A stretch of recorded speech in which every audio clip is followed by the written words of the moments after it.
सो है गाइस, कैसे हो आप सब। आज एक इम्पोर्टेंट टॉपिक के बारे में बात करेंगे, how to prepare for the AIIMS nursing का जो एंट्रेंस एग्जाम होता है उसके लिए, और जो पैरामेडिकल का एंट्रेंस एग्जाम होता है उसके लिए। ठीक है, दोनों एग्जाम लगभग सेम से है, उनका सिलेबस लगभग सेम है, बस उनका जो पेपर का पैटर्न है वो अलग अलग है, थोड़ा सा डिफरेंस है, और उसकी जो बुक्स वगैरह मोस्टली सेम सा ही है, एलिजिबिलिटी क्राइटेरिया वगैरह। ठीक है, थोड़ा सा अलग है कि कितने परसेंटेज वगैरह में थोड़ा सा डिफरेंस है फॉर पैरामेडिकल और बेसिक के जो एंट्रेंस एग्जाम होता है एम्स दिल्ली का, उसके लिए। तो सबसे पहले हम स्टार्ट करते हैं कि उसका जो एलिजिबिलिटी क्राइटेरिया क्या है, फिर उसके एग्ज़ाम पैटर्न के बारे में बताएंगे, फिर कैसे उसके लिए प्रिपेयर करना है। सबसे मेन चीज़, जो कोचिंग कर रहे हैं वो बच्चे कैसे प्रिपेयर कर सकते हैं, और जो विदाउट कोचिंग वाले बच्चे कैसे प्रिपेयर कर सकते हैं, उसके लिए क्या क्या बुक्स की रिक्वायरमेंट होती है। मोस्टली ये क्वेश्चन आता है कि इसके लिए कैसे प्रिपेयर करें, उसके लिए कौन कौन सी बुक्स को फॉलो करना है, ये सब पूछते हैं। ठीक है, वो हम बात करेंगे। तो सबसे पहले होता है एलिजिबिलिटी क्राइटेरिया। किसी भी एग्ज़ाम को देने से पहले हम उसके लिए एलिजिबल है या नहीं, सबसे पहले ये क्वेश्चन आता है। तो सबसे पहले आपकी एज 17 to 35 ईयर है या नहीं, उसके बीच में आप क्या है, एलिजिबल है।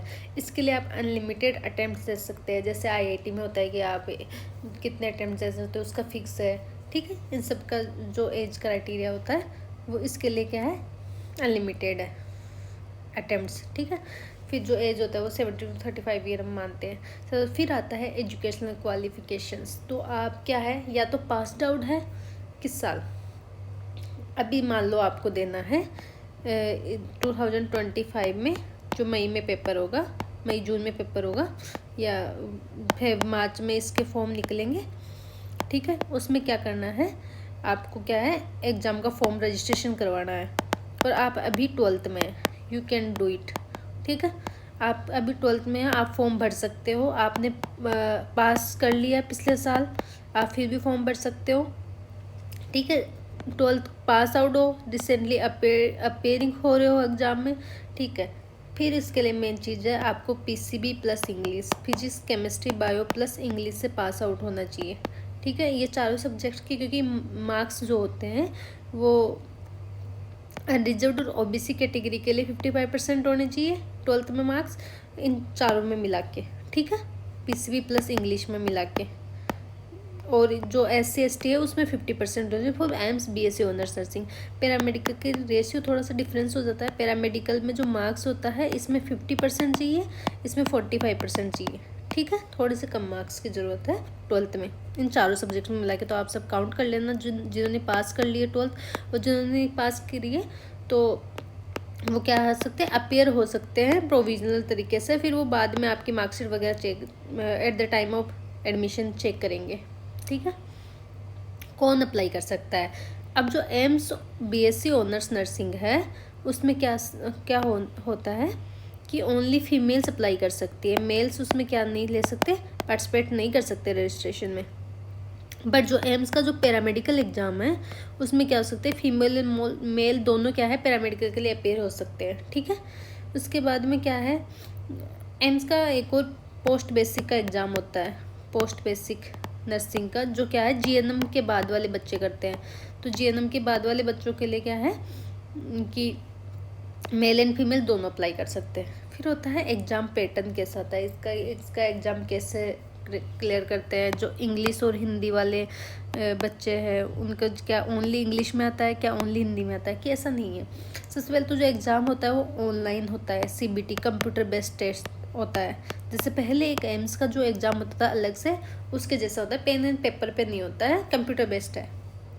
ठीक है, MCQ बेस्ड है, एक क्वेश्चन होगा, उसके 4 ऑप्शन होंगे, आपको सही आंसर चूज करना पड़ेगा। ठीक है, ऐसे MCQ मल्टी चॉइस क्वेश्चन हो गए।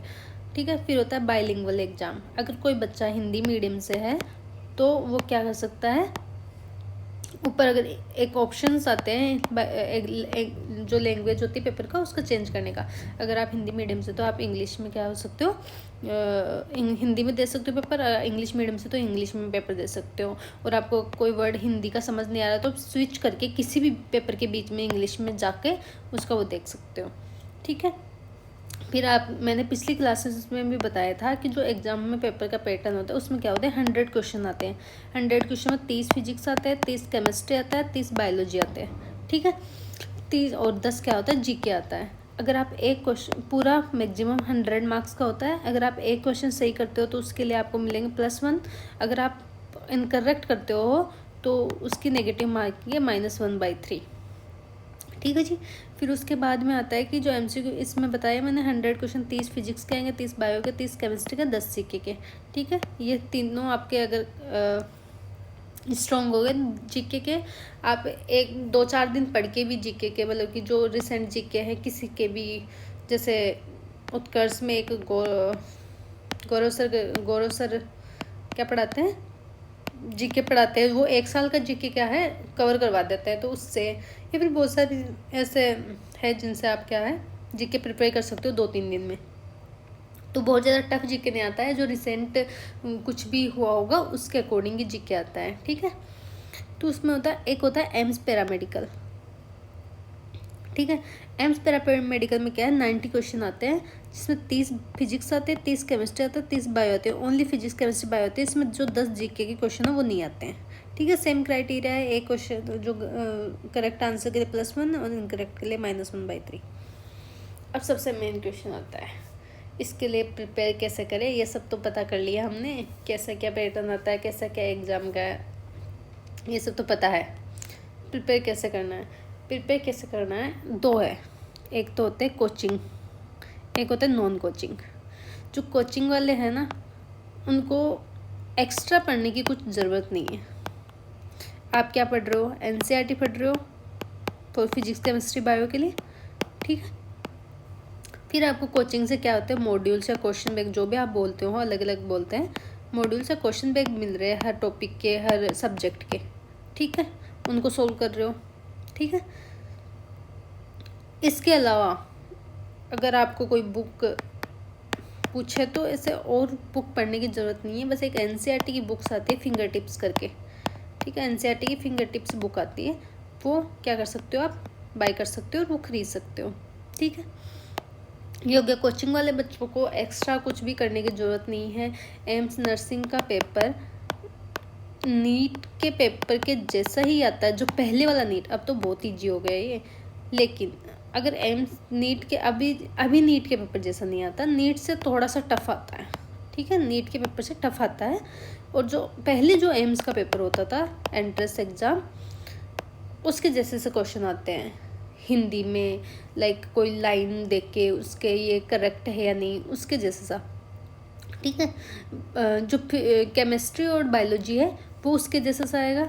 जो फिजिक्स पहले वाले जो एम्स का पेपर होता था उसमें क्या होता था, हार्ड आती थी थोड़ी सी, बट अब क्या हो गया, ये थोड़ी सी इजी आ गई, जो अब वाले नीट के पेपर से हार्ड है।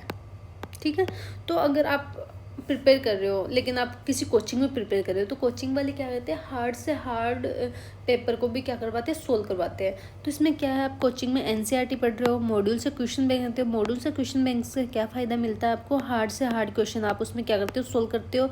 और मॉड्यूल्स में क्या होता है कि जो लाइन से क्वेश्चन बनते हैं, जैसे केमिस्ट्री और फिजिक्स में क्या होता है, किसी किसी लाइन से क्वेश्चन बनता है, वो सारे मॉड्यूल्स में क्या करते हैं, सोल्व करवाते हैं। तो वो आपको अच्छे से सोल्व करने हैं। ठीक है, बस कोचिंग वालों को ज़्यादा कुछ करना नहीं है कि कहाँ से बुक पढ़नी है, कौन सी बुक पढ़नी है, अलग से कुछ नहीं पढ़ना है। आपके मॉड्यूल शो करने हैं, NCERT पढ़नी है, NCERT की एक फिंगर टिप्स करके बुक आती है, वो पढ़नी है। फिर नॉन कोचिंग वालों को अल्टीमेटली कोचिंग वालों से कम्पीट भी करना है, और जो कोचिंग वाले फॉलो करने हैं वो फॉलो भी करना है। अब नॉन कोचिंग वाले कैसे करेंगे, नॉन कोचिंग वालों के लिए एक तो ऑप्शन है कि आप ऑनलाइन कोचिंग ले लो। ठीक है, ऑनलाइन कोचिंग लोगे तो ये सारा आ जाएगा। ऑनलाइन कोचिंग लोगे तो एक आपके जो ये कोचिंग वाला टेस्ट दे रहे हैं वो भी हो जाएंगे। ठीक है, सबसे पहले फिर आप ऑनलाइन कोचिंग नहीं ले सकते, तो सबसे पहले आपके पास एक तो NCERT होगी, PCB की, फिजिक्स केमिस्ट्री बायोलॉजी की, वो क्या करनी है, अच्छे से रीड करनी है। अब उसमें से ऐसी चीज़ें हैं कि आपको समझ ही नहीं आएगी वो चीज़ें। ठीक है, बायोलॉजी में मान लो आपको अच्छे से आ जाए, केमिस्ट्री भी आप एक हद तक 60-70% उसको कवर कर सकते हो विदाउट एनी कोचिंग। ठीक है, लेकिन फिजिक्स के लिए तो कोचिंग की ज़रूरत होती है। फिर फिजिक्स में कैसे करना है, मान लो आपने केमिस्ट्री बायो करके 50 क्वेश्चन सही कर दिए, फिर भी सिलेक्शन नहीं होगा। ठीक है, तो इसमें कैसे करना है, आपको इनसे कांटेक्ट करना है। इनसे कांटेक्ट करने का मतलब ये नहीं कि कोचिंग में जाना है, आपको किसी भी शॉप पे जाके जो कोचिंग की जो मॉड्यूल्स है वो ले सकते हो एक तो। उसमें क्वेश्चन बैंक ले सकते हो उसके, जैसे एलन हो गया, गुरु कृपा हो गई, इन सब के क्या कहते हैं मॉड्यूल्स होते हैं एलन वगैरह के। सब सारी कोचिंग्स के मॉड्यूल्स, आकाश एलन जितने भी कोचिंग्स के मॉड्यूल्स हैं ना, फिजिक्स वाला सबके मोस्टली सेम से ही मॉड्यूल्स होते हैं। आप देख लो उठा के, सारे क्वेश्चन सेम होते हैं। तो क्या होता है, आप क्या करना है, ये मॉड्यूल लेना और उसको सोल्व करना है, ठीक है।